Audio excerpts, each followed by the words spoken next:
আবার কাটলে এরকম এরকম এরকম ব্যথা করে। এগুলা এগুলা কি বাচ্চাদের পটি? এগুলো লই না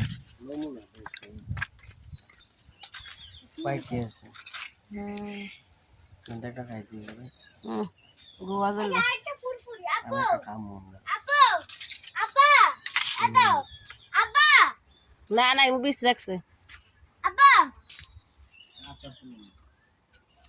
নিচে করে ফার্স্টটা ঘরের নিচে পাঁচটা বুঝছে আপা এদিকে আরেকটা দেন। এই দেন। আমি একটা বোম্বাই মরিচ গাছ নিতে হবে এই আরেকটা। ও ও বাবা রে আপা বাবা রে আপা এটা কি আ বাবা তো কি কও? আপা কত আ বাবা তো কি? আরে নাম বলে আই ডোন্ট ইট রাইস। পাইছে একটা ইংরেজি নতুন নতুন